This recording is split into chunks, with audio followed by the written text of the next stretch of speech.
The first signs are almost always silent, a subtle dimming of the stars, the way distant signals stutter on a voxnet, the way even the most disciplined of Imperial crews find themselves glancing into the void as if it were watching back. Then comes the shadow, a darkness that does not behave like the absence of light, but like something alive and hungry, spilling across the firmament in waves that swallow entire sectors.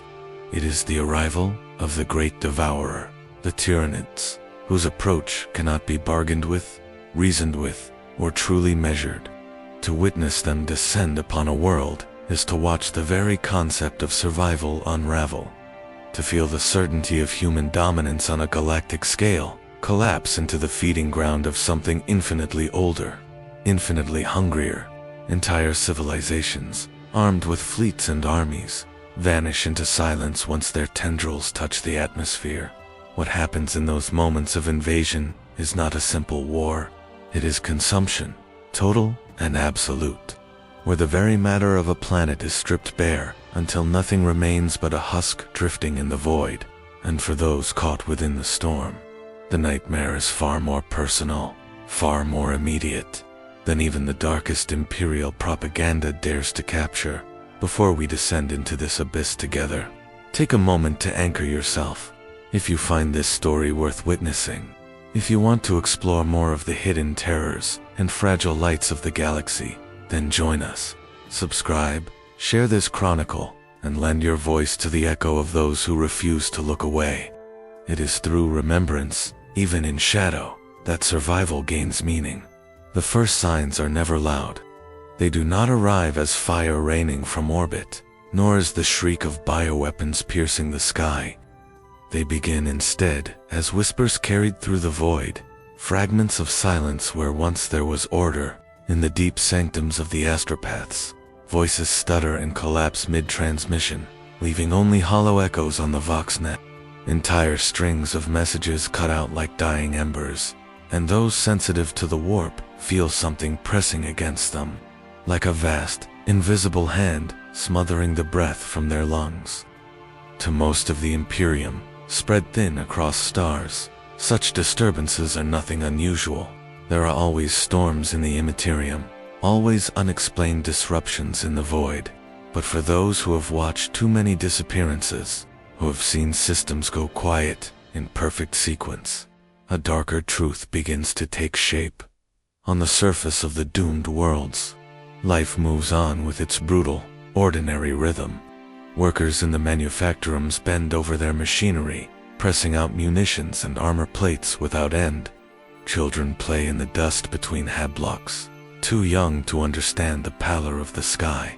Administratum scribes pore over endless data, noting with mild irritation the delays in shipments, the strange silences from neighboring colonies, the faint errors crawling through cogitator banks as if the machines themselves hesitate. No one wants to believe that the stars themselves could vanish, yet night after night, constellations blink out, not behind cloud or smoke, but gone entirely, erased from the heavens as though something vast had swallowed them whole. Astropaths scream in their sleep. Some claw their eyes until only blood runs down their cheeks, babbling of a shadow spreading across the warp, a silence so complete it drowns even thought. Others collapse into catatonia, their minds broken as if something unspeakable had pressed against the thin glass of their soul and looked in. In fortress precincts, the Adeptus Arbites attempt to contain the panic, dragging away the raving psychers while preaching discipline. But even there, iron resolve falters when the nightly void watches report new absences in the sky. A sense of unease begins to coil through the cities, subtle at first, then impossible to ignore. People walk with their heads lowered, their words hushed, as though they fear something listening. In the hives, rumors spread faster than ration lines can be managed. Old miners mutter that the void is moving, that the darkness itself has grown teeth. Traders whisper that entire fleets sent to investigate the missing systems never returned, their auspex gone dead, their signals extinguished as if they had been erased from reality. Some say the Emperor has turned his face from them, that their world has been forsaken. Others, more daring, speak the forbidden name, Tyranids. Most laugh nervously at the word, dismissing it as a tale from distant wars, horrors that exist only at the edges of the galaxy. But the laughter never lasts. Not when the void grows heavier each night, not when the silence creeps closer, system by system. And yet, on the surface, life refuses to stop. It cannot. Grain must still be harvested, tithes must still be shipped. Manufactoria must still grind out their quotas under the watchful eyes of overseers who themselves feel the gnawing tension in their bones. The Imperium does not allow for hesitation. To falter in duty is to invite execution. So the people press on, even as their skies dim and their souls quiver. Some pray more fervently in the great cathedrals, their voices hoarse from chanting litanies to a god-emperor who feels impossibly distant in these hours. Candles burn longer, incense smoke thickens until it chokes the air, and priests cry that faith alone will hold back the void. But even within those hallowed walls, there is a silence no prayer can break. Those who watch the skies most closely are the first to realize the truth. Rogue traders and void navigators, men and women hardened by decades of travel across the stars, begin to refuse new contracts. Their faces pale at charts showing the spread of the darkening, and their auguries yield only static and echoes. The most skilled navigators report feeling blind when they touch the warp, their third eyes stinging as though burned by a lightless flame. They speak of a suffocating shadow pressing outward, blotting out the beacon of the Astronomicon, muffling even the Emperor's holy radiance. For them, there is no need for rumor.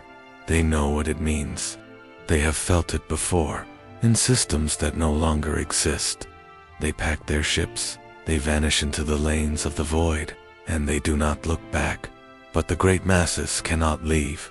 They have no ships, no choice, no power but to wait. And waiting becomes the cruelest torment of all. The silence is not passive. It is a weight that deepens with each passing day, gnawing at the nerves of soldiers, mothers, children, priests alike. Even animals grow restless, barking and shrieking at the night, as if they can sense the abyss drawing near. Insects swarm in strange patterns, crops begin to wither in patches, as if drained of unseen vitality, and water sources develop a faint metallic taste that no purification asterisk can erase. It is as if the planet itself is beginning to feel the approach, its very matter trembling in anticipation of what is to come. The signs are there for all who dare to look, but few want to see them. It begins as a blemish upon the sky, a faint shadow gliding across the stars. At first, the Void Watchers believe it to be debris, a wandering asteroid, or perhaps the fractured remains of a distant ship. But then the shadow grows. It multiplies, and as it swells across the horizon of space, the scale becomes unmistakable. The heavens are no longer dotted with pinpricks of light, but smothered beneath vast, undulating forms, living ships, impossibly immense, their chitinous hulls glistening with fluids that catch the sun like oil, drift into position above the world. Their movements are not random. They are orchestrated, each vessel gliding into place with a predator's patience. It is not a fleet. It is an ecosystem, descending whole upon the unsuspecting planet. The first planetary defenses fire, almost reflexively, their batteries streaking the darkness with lances of plasma and missiles that trail fire through the void. For a moment, hope flickers. The shells detonate against the surface of the alien hulls, blooming into fireballs that light the night skies of the cities below. The people cheer, clinging to the belief that their defenders hold strength enough to burn this invader from the stars. Yet, as the flames die, the truth becomes unbearable. The ships do not fall. They do not even slow. Their hide is not armor in the way human minds understand it, but living flesh, regenerating, pulsing, drinking in the damage like food. The Tyranids are not deterred. They are nourished. From the largest of the bioships comes a soundless shiver through the atmosphere, like a drumbeat struck within the marrow of the world. The clouds boil, pressure shifts, and then the sky opens. Spore pods descend in their thousands, vast and small, streaking across the heavens like a rain of diseased meteors. Some blaze like falling suns, carving trails of fire that split the darkness. Others descend slower, spinning grotesquely, trailing viscous streams that burn in the atmosphere like rivers of green flame. They strike oceans, plains, and cities alike, detonating with wet, organic thuds that shake the foundations of hab blocks and tear craters into the ground.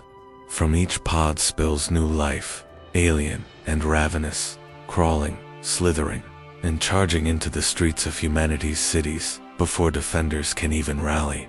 For those below, the moment is revelation. Panic erupts, not as a wave, but as an explosion. Families pour into streets, shrieking as shadows streak overhead.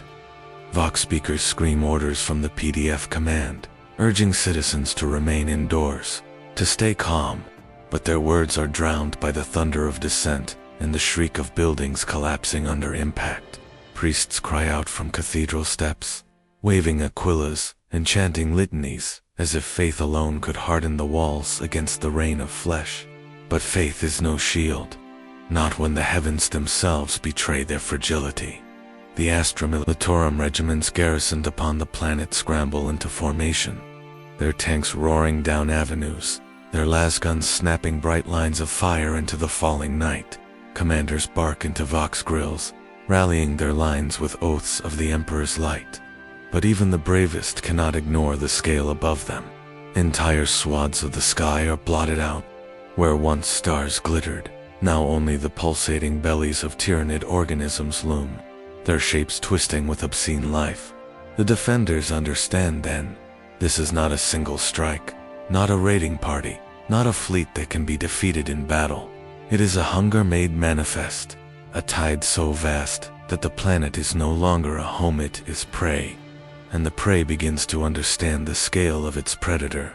The Tyranids do not descend as conquerors in the way humanity understands. There is no parley, no declaration, no singular strike of overwhelming force. They arrive like a sickness, seeping into the veins of the world itself. Where the first spore pods crash, the ground does not simply scar, it mutates.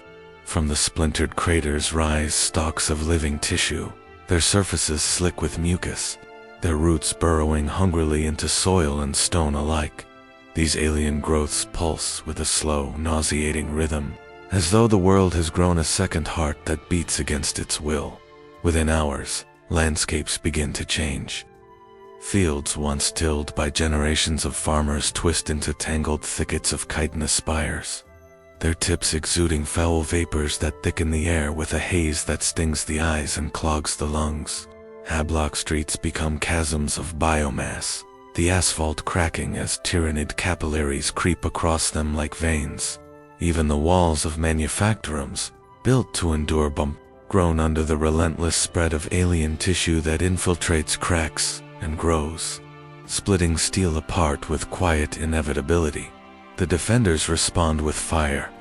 Promethium tanks roll forward, belching streams of flame into the pulsating stalks. For a moment, victory seems possible. The growths shrivel, blacken, collapse into ash. But the moment passes. Where one stalk burns, two more push through the soil, fed by something deeper, something the fire cannot touch.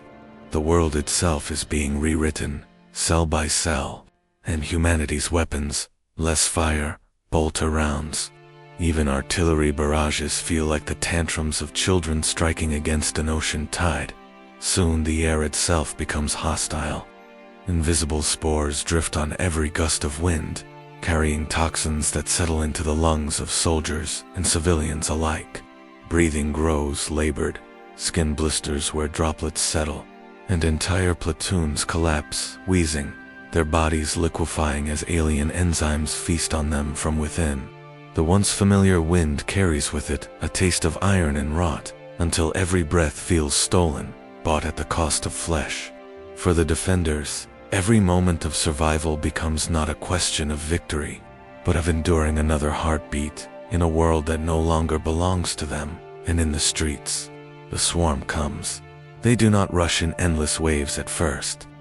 They emerge from the ground, clawing free of their pods, scuttling from cracks where the alien growth has taken hold.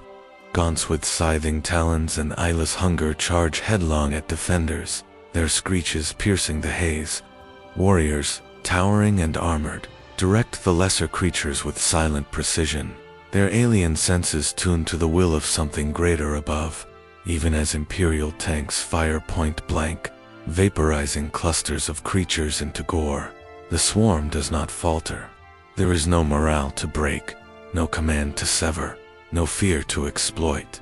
Each body that falls is only fuel for the whole, each loss a calculation already accounted for in the terrible mathematics of the hive mind. The ground itself burns with the clash. Buildings collapse under the swarm's weight, their rubble quickly swallowed by creeping biomass. Roads split as if veins beneath them swell, vomiting forth more spores. Entire districts vanish in hours, replaced by alien hives that glow faintly from within, as though lit by some internal furnace of digestion. For those who survive long enough to witness it, the transformation is worse than death. They see their homes reduced to organs in a living machine. Their cities not destroyed, but assimilated, reshaped into the feeding structures of the swarm. And still, humanity fights. The Astra Militarum throw their lines into the streets, lasguns crackling, heavy bolters roaring, chimera transports rolling through oceans of chittering bodies. The defenders are not cowards. They stand, they bleed, they die with oaths to the Emperor on their lips. Yet even their valor falters under the weight of inevitability. For every Tyranid slain, 10 more surge forward, their bodies fresh, their claws sharp, their hunger undiminished. The swarm does not slow, it does not tire, and for those caught beneath its shadow, every heartbeat is stolen from a world already claimed. The ground burns, the skies drip poison, and hope grows thinner than air. There is no front line, no clear demarcation, where humanity can draw a line and say, "Here, we will stand." The swarm denies such comforts. It does not advance in columns. It does not honor the rules of battle that the Imperium has drilled into countless generations of soldiers. It blooms like a sickness, erupting in every quarter at once. In the mountains, Tyranid spore mines roll down cliffsides like living avalanches. In the cities, the sewers writhe as feeder organisms burst upward through manholes and grates, dragging screaming citizens into the dark. In the farmlands, herds vanish in minutes beneath tides of scything limbs. The fields themselves sprouting alien flora that choke the soil. The planet is no longer divided into safe and dangerous zones. It is all infection, all prey, all battlefield. What makes the swarm unbearable is not just its vastness, but its perfection. Each organism has a place, a function, a purpose woven into a tapestry of slaughter that stretches beyond the imagination of mortals. The gaunts are endless claws, tireless fodder meant to overwhelm the senses. The warriors are anchors, nodes of direction, their presence knitting the lesser creatures into a unity more disciplined than any human regiment. Lictors slip through shadows, their skin shifting to match walls and stone, striking commanders before they can rally their men. Carnifexes thunder through avenues like living siege engines, their bellows shaking mortar loose from cathedral towers. The swarm is not chaotic. It is not wild. It is precise. Asterisk. To fight such a tide is to fight inevitability itself. Astra Militarum officers shout into crackling vox lines, redirecting artillery fire in desperation. Dozens of shells arc high, exploding among the Tyranids, tearing dozens, even hundreds of creatures into fragments. But as the smoke clears, more emerge, flowing around the craters, as if the earth itself had simply birthed replacements. Entire tank columns are torn apart by Tyranids that seem bred solely to counter them. winged creatures that fall upon their hulls, monstrous claws peeling back armor like paper, bioplasma burning through their engines. Every weapon the Imperium employs meets a mirrored answer, grown within the swarm as naturally as breath. For the soldiers, the realization gnaws deeper with each engagement. There is no victory in the killing of a Tyranid. Each death is meaningless, another cell shed from a body too vast to wound. Their corpses rot, not as waste, but as food, breaking down into pools of biomass that smaller organisms slurp and digest, recycling their flesh back into the swarm. Even the act of resistance is bent into fuel. The defenders begin to understand that their struggle does not weaken the enemy, it strengthens it. In the great hive cities, the bastions of humanity falter one by one. Fortress walls collapse, not beneath the weight of siege guns, but under the relentless erosion of tunneling organisms that gnaw through foundations until steel crumbles like rotted wood. Whole regiments vanish into the depths, never to return, their last voxlogs filled with screams and static. Hab blocks packed with thousands are emptied in hours, their residents dragged away in floods of chittering bodies. Those who remain see the skyline itself dissolve, manufactorums split open like carcasses, spires twisted into grotesque towers of alien matter, their steel skeletons reshaped into scaffolds for digestion pools. The coordination defies comprehension. No human general, no cogitator, no machine spirit could orchestrate such perfect synchronicity. And yet the swarm moves as one. Every strike, every adaptation, every shifting of creatures upon the battlefield is connected to a single will. Soldiers whisper of it in foxholes between bursts of fire, their eyes wide, their voices hollow. The hive mind, it is not an army they face, not even a species, but a singular intelligence stretched across a billion bodies. Each claw is a finger of the same hand. Each death is nothing but a step in its choreography of annihilation, and so the world begins to understand. It is not being invaded, it is being devoured. Entire cities vanish under the relentless advance of the Tyranid. Hablocks crumble as if they were made of clay, their foundations gnawed through by tunneling organisms whose teeth and claws strike with inhuman patience. Streets once alive with the hum of industry are flooded with alien biomass. The asphalt slick with viscera and secretions that hiss and steam under the touch of promethium flames. The skyline itself dissolves. Cathedral spires, monuments to millennia of faith and power, twist and collapse into nests pulsing with sickly bioluminescence. Every structure, no matter how sacred or fortified, becomes fodder for a machine of consumption that neither rests nor falters. The manufactorums, heartbeats of imperial industry, are gutted from the inside. Conveyor belts and augers, once tirelessly producing ammunition, armor, and servitors, now churn nothing but nutrient-rich slurry for the swarm.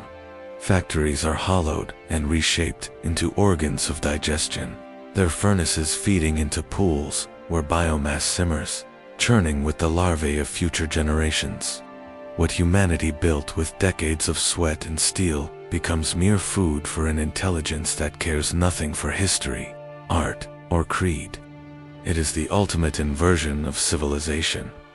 The tools of creation transformed into the instruments of erasure. Rumors spread among those who survive in hiding, whispers that the hive mind is not content to destroy, but to recycle. Entire populations, captured or fleeing too slowly, are drained, their flesh liquefied, their blood siphoned into the digestive pools that pulse in the new hive cities. Families vanish in hours, leaving only memories whispered in abandoned corridors. Soldiers report encountering pools of boiling biomass, writhing with what had once been entire regiments. It is not merely death. It is assimilation, conversion of life into fuel, each body a contribution to the growing whole. In the streets, the air is heavy with the scent of decay and alien fermentation. The defenders, exhausted and broken, realize that their victories are pyrrhic at best. A platoon might hold a street for hours, mowing down wave after wave of gaunts, only to find the corpses absorbed overnight into the advancing hive. Every slain Tyranid fuels the next wave, their own destruction, a feast that ensures the cycle continues. Tactical brilliance cannot stop it, courage cannot resist it, and faith itself begins to feel impotent in the face of such unrelenting necessity. Amid this collapse, the psychological toll is as lethal as the physical. Survivors speak of buildings whispering, of walls pulsating with a heartbeat that is not their own, of shadows that move with intention. Some claim to see shapes crawling beneath the wreckage of homes, faces twisted into a parody of humanity before dissolving into biomass. Entire command centers report that data slates become unreadable, not from damage, but from some creeping alien influence that scrambles logic and confuses perception. It is as though the planet itself has been hollowed, its very substance repurposed, leaving nothing but the living architecture of the Tyranid swarm. Even the most disciplined regiments falter. The Astra Militarum fight with the zeal of the Emperor on their tongues, their lines rigid, their fire disciplined, yet their training and courage are no match for an enemy that thinks with a billion minds at once, that adapts with terrifying speed, that consumes not just flesh but stone, steel, and hope. Tanks explode, fortresses collapse, and yet still the swarm pushes forward. Indifferent to losses, unstoppable, infinite in appetite. Every bastion taken becomes another organ in the digestive system of the Tyranids, another step toward the planet's complete consumption, and so the world begins to understand the depth of its despair. It is not merely dying, it is being rewritten, atom by atom, into something wholly alien. The very concept of survival narrows into a single, impossible hope, to last long enough to witness another sunrise. Long enough to hear the last cries of humanity echo across a world being devoured. Every sound of machinery, every scream, every lost blast fired into the advancing swarm is a heartbeat counted against the inevitable, each one swallowed by the infinite hunger pressing down from above. The collapse is total, both physical and spiritual. Cities once proud of their achievements, homes once filled with generations of life, shrines to the Emperor, manufactorums and bastions all become indistinguishable from the hive itself. There is no battlefield, no war, only the unceasing, patient digestion of flesh and stone. And in this, the planet whispers its final truth. The Tyranids do not conquer. They consume no fortress, no matter how thick its walls or deep its foundations, can withstand an enemy that does not tire. The Tyranids do not pause, do not falter, and do not despair.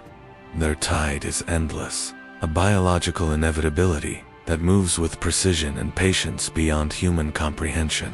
In the once proud bastions of the planet, the defenders begin to feel the first tendrils of hopelessness coil around their minds.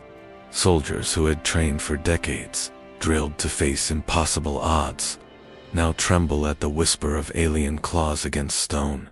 Their courage, once a shining beacon in the darkness, flickers like a candle in a gale.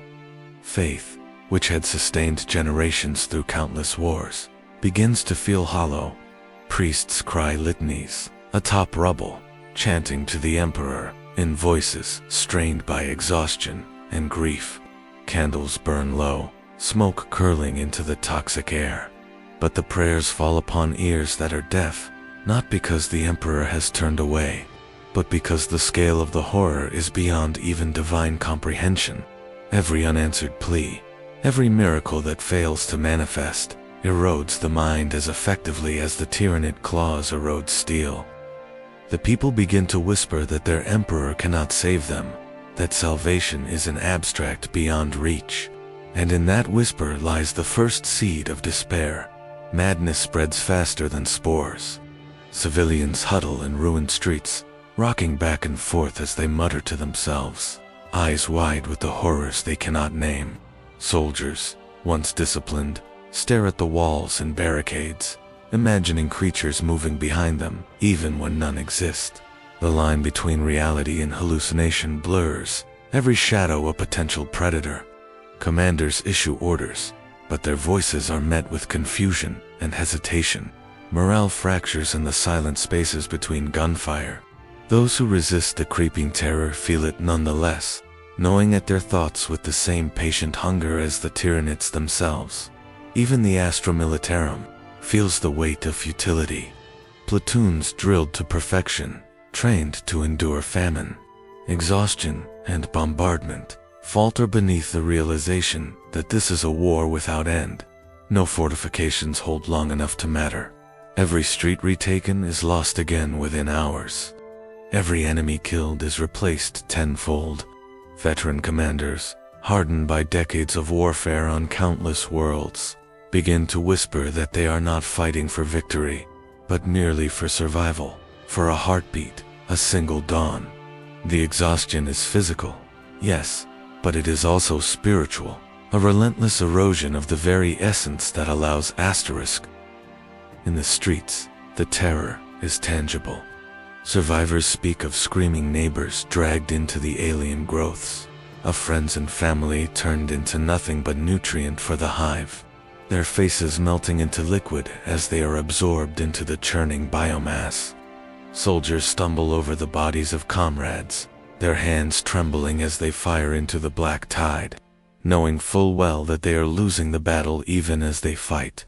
The hive mind does not simply take lives. It consumes hope, feasts on courage, and leaves behind an emptiness that feels as heavy as the choking spores in the air, reports trickle in through faltering vox lines. Entire regiments destroyed in a single engagement. Bastions overrun without a shot fired, tunnels collapsing beneath them to reveal swarms of new Tyranid creatures. The human mind struggles to comprehend the scale, and in that struggle, fractures. Commanders become paralyzed by indecision. Soldiers hesitate to fire. Civilians refuse to flee. And every heartbeat becomes an act of defiance against inevitability. Some hurl themselves into the swarm deliberately, seeking an end to the torment of waiting. Others curl in corners, whispering to ghosts, praying to gods who feel impossibly distant, while the alien tide continues, indifferent to their suffering. The planet itself seems to conspire in the breaking of spirit. Smoke from burning cities blots out sunlight, the air tastes of acid and rot, and every wind carries the scent of decay. The ground trembles under the advance of larger organisms, those that collapse buildings with their sheer mass, and the sounds of distant screeching and crushing echo through the survivors' minds long after the moments have passed. It is impossible to distinguish a lull from an advance, a moment of peace from the calm before another wave. Every sense is assaulted, every nerve raw, until endurance feels meaningless and despair becomes inevitable. Yet even in the heart of this despair, some cling to the smallest fragments of hope.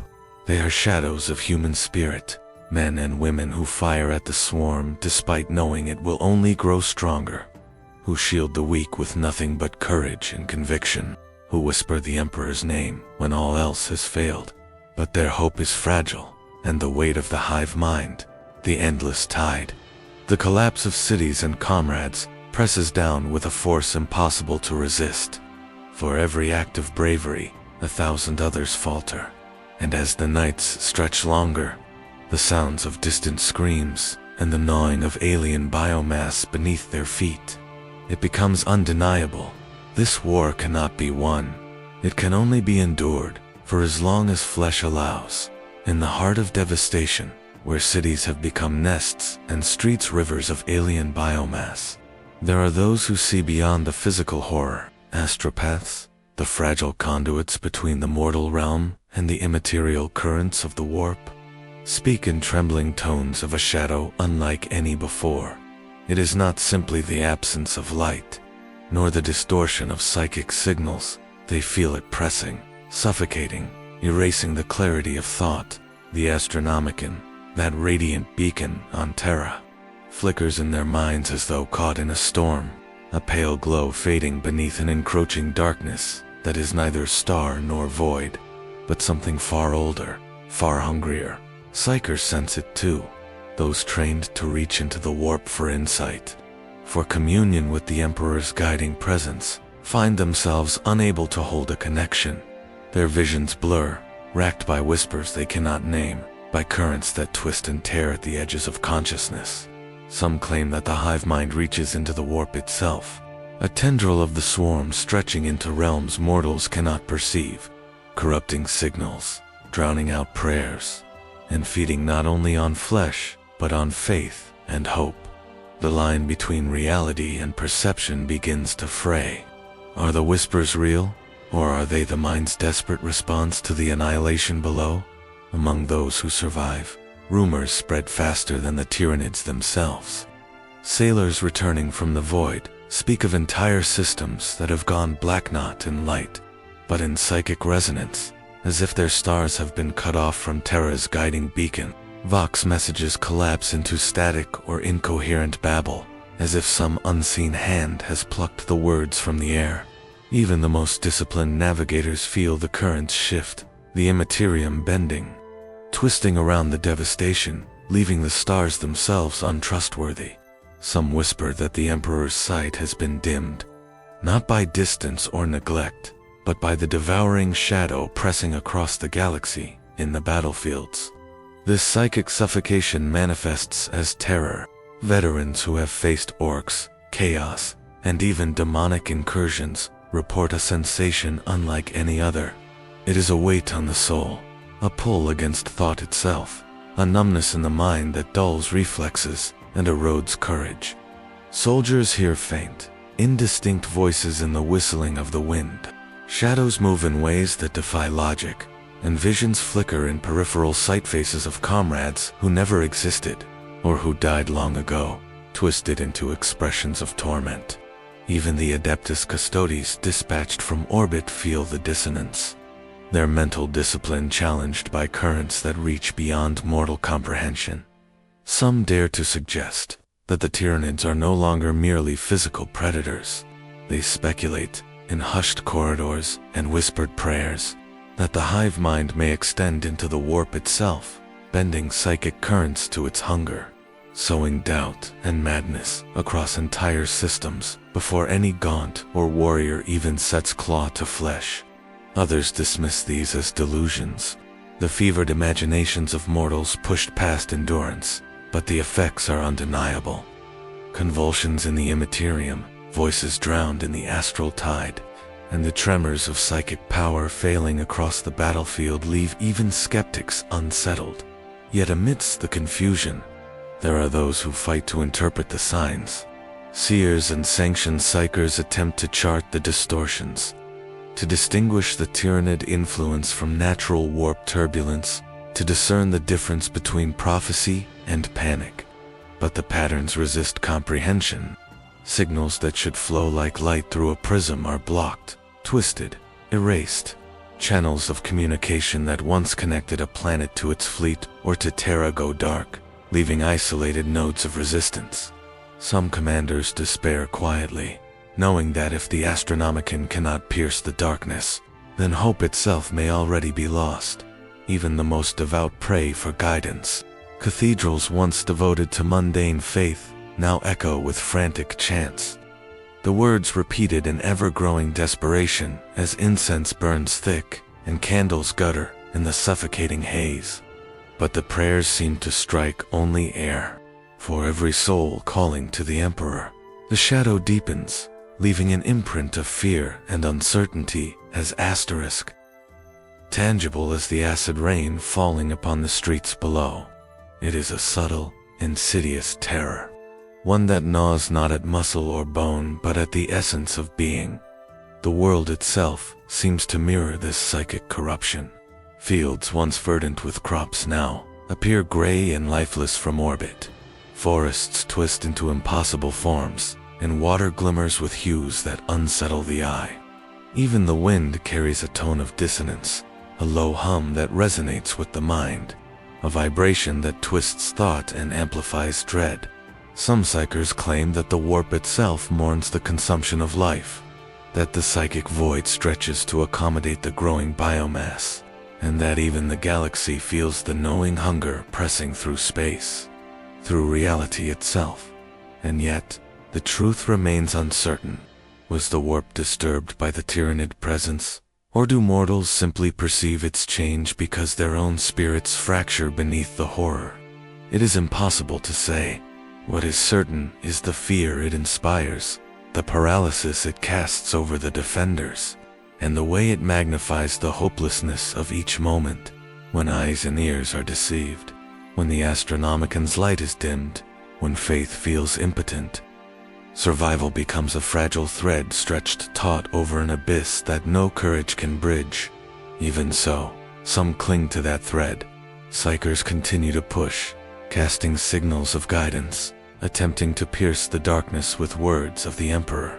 Astropaths strive to maintain contact with fleets and fortresses, even when their own minds scream with psychic fatigue. Soldiers whisper the Emperor's name under breath, even as fear gnaws their resolve. But each heartbeat spent fighting against the tide feels increasingly meaningless. A small resistance against an enemy that devours not just flesh, but mind, soul, and perhaps even the very light that once guided humanity across the stars. In every war, there comes a moment when the impossible becomes undeniable. Across the shattered planet, where cities have been devoured and forests turned to alien tissue, humanity gathers what remains of its strength. Scattered regiments, battered and bloodied, converge on the last defensible strongholds, their numbers meager, their resources scant. The air smells of ash and decay, punctuated by the alien temps of biomass that has swallowed entire neighborhoods. Yet within this desolation, a spark endures not hope of victory, for none exists but the desperate defiance of those who will not simply vanish into the maw. The last bastions are as varied as the people who occupy them. Fortress monasteries once dedicated to worship, manufactorums repurposed as defensive citadels, and even hablocks fortified with the ingenuity of engineers and soldiers alike become sanctuaries of resistance. Within their walls, commanders who have watched comrades fall speak with voices raw but unwavering. Orders are shouted through vox grills, every command a prayer, every arrangement of troops an invocation of the Emperor's name. They know the truth. The dawn they fight for may never come, yet the act of standing, of resisting, etches their existence into the memory of the galaxy itself. Outside, the Tyranid swarm presses without pause. Bioships still blot out the skies, dropping waves of gaunts, warriors, and lictors upon the walls. Carnifexes thunder down streets, breaking barriers with the quiet inevitability of predators that have feasted for millennia. The last defenders hold lines not because they can prevail, but because to do otherwise is unthinkable. Each Lasgan shot, each bolt around, each strike of a blade is a testament against annihilation, a message carried in blood. Though the swarm consumes, they will not go quietly. Inside the bastions, the air is thick with fear and determination. Priests chant litanies, not to invoke salvation, but to steel hearts, to give voice to courage that refuses to waver. Engineers scurry along catwalks, reinforcing walls, patching gun ports, and jury-rigging defenses that might only hold for hours. Soldiers whisper prayers into the vox, or simply clutch medals and reliquaries, their hands shaking with fatigue and terror. Every glance carries the weight of mortality. Every heartbeat is a defiance of inevitability. The city's pulse, once mechanical and orderly, now matches that of its defenders, erratic, tense, burning with tragic brilliance. From atop walls and barricades, sentinels survey the swarm as it crashes against them, like tides against cliffs. The defenders have learned the patterns of the Tyranid advance, the timing of assaults, the weaknesses of their monstrous foes, but knowledge offers little solace. For every gaunt destroyed, 10 more surge forward. For every wall reinforced, the hive grows new appendages, tendrils of flesh and claw that twist around stone and steel. The defenders fight, as if their very presence can matter, as if their defiance can slow the inevitable consumption of the world. Each act of resistance, no matter how fleeting, becomes a ritual of remembrance, a testament to life in the face of extinction. Within the barracks, conversations are sparse. Soldiers sit huddled together, cleaning weapons with hands that shake, murmuring to one another not of strategy, but of memory, names of comrades fallen, of families lost, of homes that no longer exist. Each story is a talisman, each recollection a fragile bulwark against despair. Commanders move among them, offering words of comfort that feel hollow even to their own ears. They know the hive mind cannot be reasoned with, cannot be intimidated, cannot be stopped. Yet they also know that to falter is to surrender, all not just their lives, but the dignity of the species that still clings to this last fragment of world. Outside, the battle reaches a crescendo. Waves of Tyranid creatures crash against walls, claw and bioplasma tearing at barricades, their screeches filling the air with a sound that makes the blood run cold. Warriors leap from walls to meet the threat, bolters roaring, flamers burning, each act a candle held against the dark. Lictors slip unseen, and carnifexes crash through the defenses. But even as the swarm presses, the defenders adapt, finding courage in despair, finding strategy in chaos. The city is a crucible, each street a trial, each skirmish a hymn written in bullets and blood, and yet the futility is never far from their minds. The last bastions know they cannot hold forever. Each night brings the knowledge that another dawn may not arrive, that walls can only resist so long, that every moment is borrowed.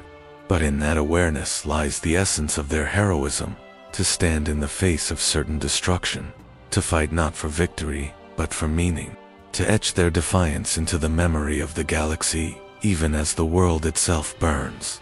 Asterisk, asterisk. These final cities, these last sanctuaries, become symbols across the Imperium. Reports filtered through Vox lines, fragmented and delayed, speak of courage that outshines despair. They become part of the grim liturgy that binds humanity together. Warning and prayer, testament and elegy.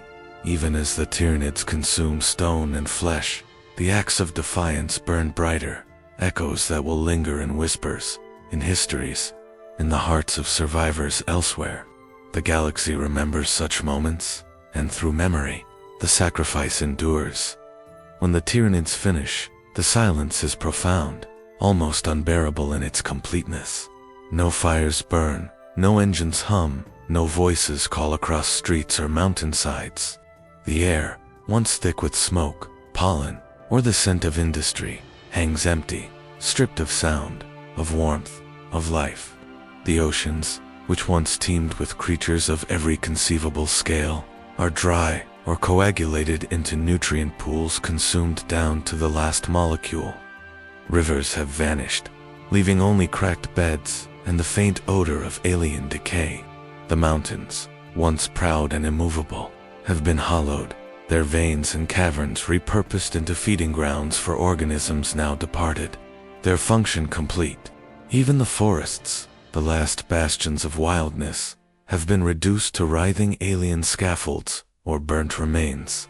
Leaves melted into biomass and soil turned into a living organ. The skies are no longer skies. The atmosphere is thin, alien spores and gases lingering where once wind and cloud carried birds and the cries of children. Sunlight filtered through the detritus of combustion and spores, falls in sickly hues, casting elongated shadows that make the skeletal structures of cities seem more like monuments than ruins. Starports lie empty and corroded, their orbiting cranes twisted, their landing bays filled with refuse.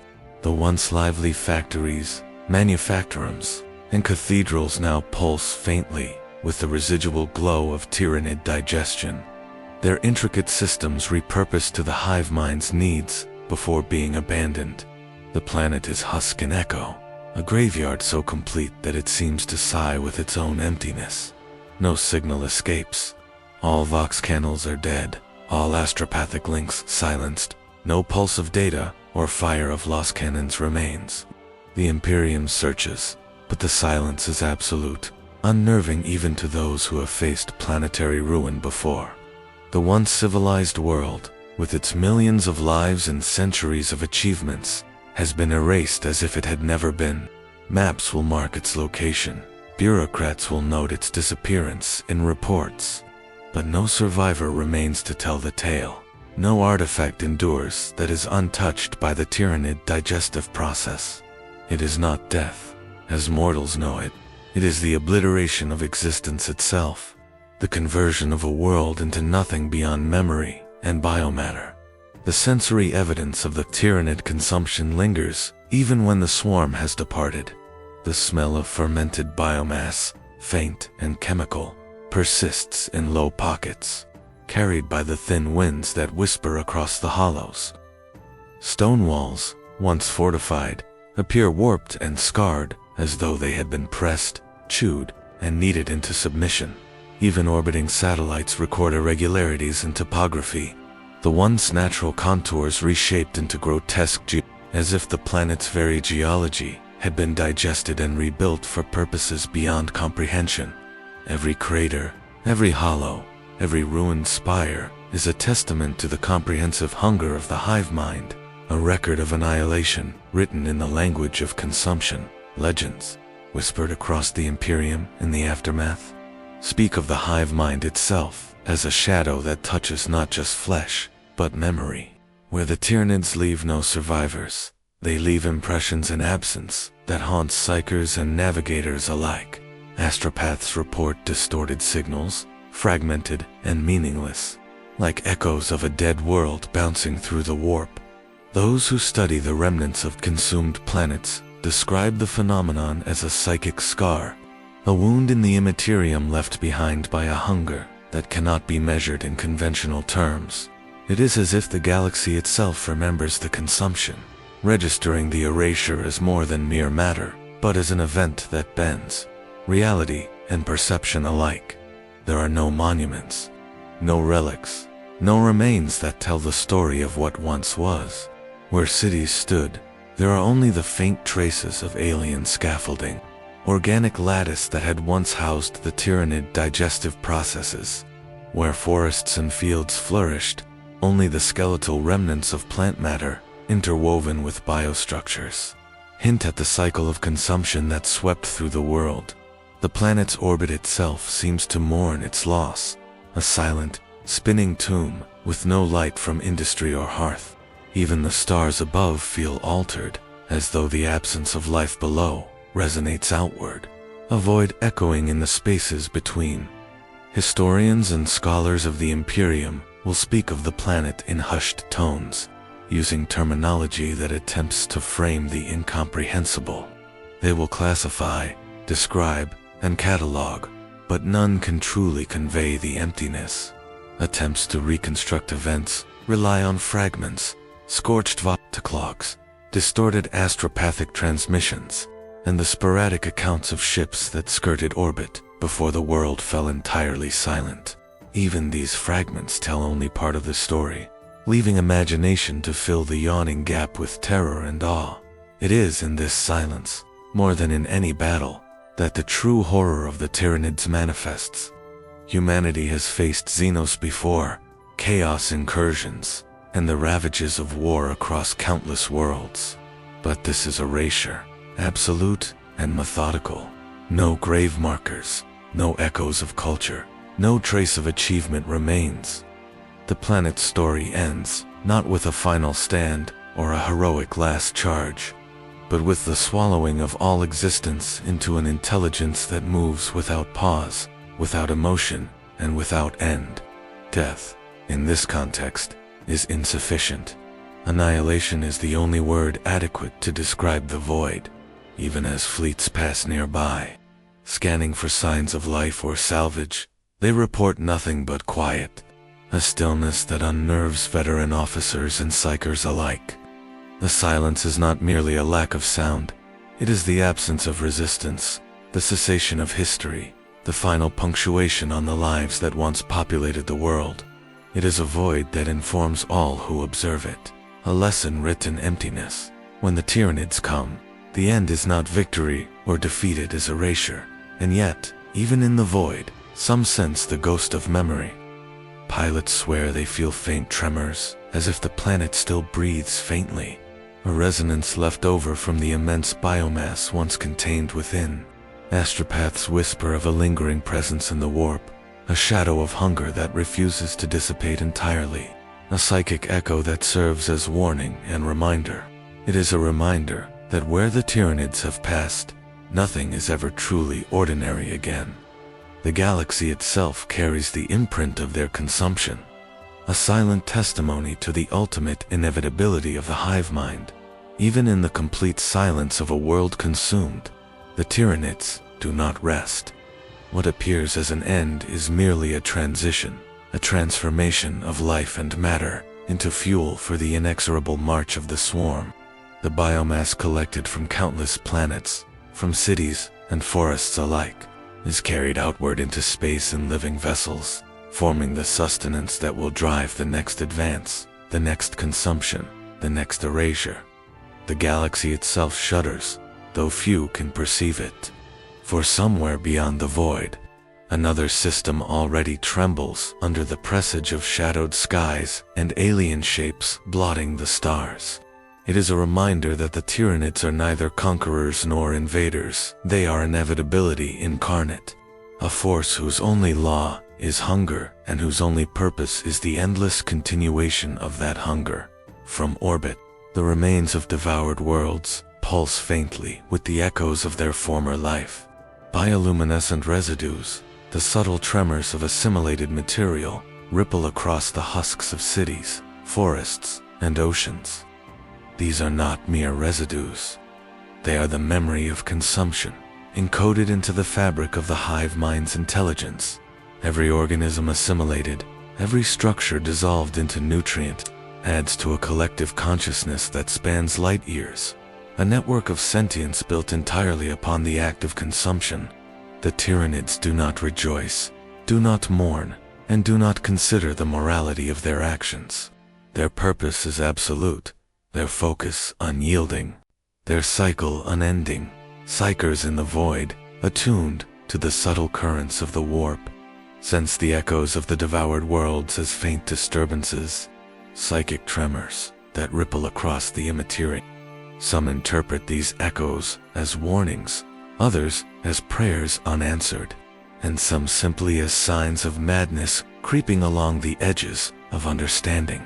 Astropaths report signals that are fragmented, incoherent, yet unmistakably leave a resonance that tells of life taken, processed, and repurposed into the next advance of the hive mind. To mortals, it is incomprehensible. To the Tyranids, it is the natural order, an eternal rhythm of hunger and renewal. Across the void, the next target system stirs. Sensors detect anomalies, atmospheres twitching under the subtle influence of Tyranid, vanguard swarms already deploying. Planets, once considered safe and distant, feel the ripple of inevitability. The prelude of consumption carried across the void in the living shadow of approaching bioships. The night skies dim before the first spores fall. The very stars seem to shudder under the presence of something that is both alive and alien. A predatory intelligence that knows no pause, no satisfaction, no end. The galaxy becomes a chessboard on which asterisk, forces beyond comprehension, entities whose scale and persistence defy mortal understanding. They are the embodiment of inevitability, the unyielding tide of the universe itself, moving without conscience or intent beyond the single law of consumption. The hive mind itself does not celebrate its conquests. It does not rest upon them. Every devoured planet, every pool of biomass, every fragment of life becomes a seed for future devastation, a resource for the expansion of the swarm into untouched systems. The process is meticulous, almost surgical, as if each death, each assimilation, is recorded and allocated in a cycle that stretches across the galaxy. Where mortals see horror, the Tyranids see utility. Where mortals see despair, The hive mind perceives progress. Its intelligence is vast, alien, and incomprehensible, yet defined entirely by purpose: to consume, to grow, to move ever onward. The implications ripple far beyond the worlds that fall. Nearby star systems feel the shadow before the first strike, planets trembling with unremarkable tremors, voidcraft detecting anomalous readings in the Imperium, and fleets that sense the presence of something vast, yet unseen. The galaxy experiences a dread that is not localized, but cumulative, a psychic awareness of inevitability. Even the Emperor, seated upon the golden throne, might feel the faintest tremor in the Astronomicon, a subtle dimming that cannot be traced to any one source. The Tyranids are not a foe to be fought. They are a force of nature, a cycle that stretches across light years and centuries, whose hunger can never be sated. And yet, for those who watch from orbit or survive in the shadows, there is a strange kind of clarity in this comprehension. The Tyranids are not chaotic, not malevolent in the moral sense. They are consistent where mortals falter in ambition, politics, and faith. The hive mind executes a single purpose with a precision that mortals cannot match. It is a reminder that the galaxy, vast and indifferent, operates under rules far beyond human concern. Worlds fall, civilizations vanish, and life is harvested not as punishment, but as fuel for continuation. In that understanding, terror and awe converge. The cycle continues, endless and remorseless. Bioships move silently across void lanes, carrying biomass to fuel distant swarms. Planets that once flourished feel the first tremors of the advance long before the creatures themselves arrive. The hive mind adapts, expands, and evolves with each step, becoming ever more efficient, ever more capable of the one purpose it knows: for mortals who survive, for psychers who feel the tremors, for fleets that scan the void. The message is identical and unavoidable. The Tyranids do not stop, do not hesitate, and do not consider mercy. And so the galaxy spins, a theater of life and death, observed by forces beyond comprehension. Stars continue their silent rotations. Civilizations cling to existence wherever possible, and yet the shadow of the endless hunger stretches across light. Wherever biomass is sufficient, wherever life persists, the cycle will continue. The end is never truly an end. It is the beginning of the next advance, the next consumption, the next erasure. The Tyranids move forward, a tide that knows no fatigue, no conscience, and no conclusion. In the silent expanse of space, where the remnants of countless worlds drift as memories in the void, one truth remains: the Tyranids are eternal in purpose, infinite in appetite, and unbound by any morality or concept of rest.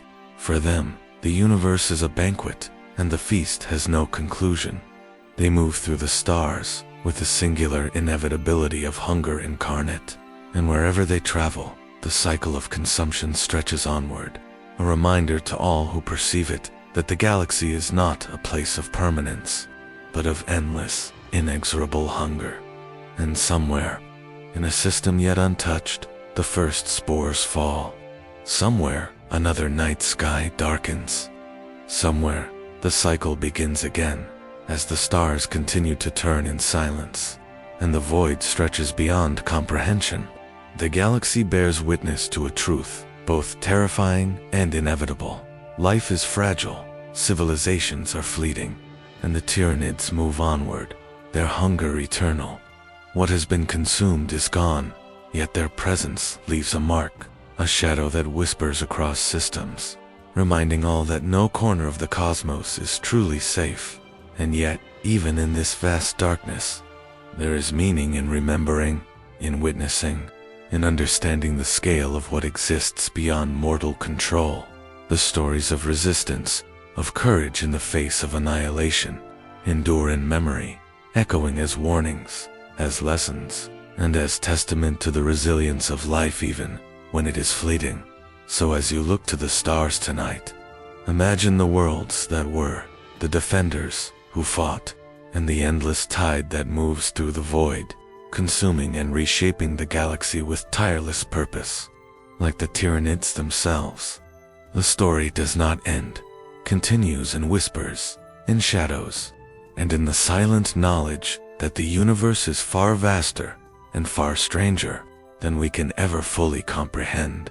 If this tale has stirred your imagination, remind yourself that the galaxy is alive with stories waiting to be told. Share this journey, leave your thoughts below, and subscribe to witness more tales from the endless cosmos of Warhammer 40,000. For in this universe, the hunger never ceases, and neither does the story. *********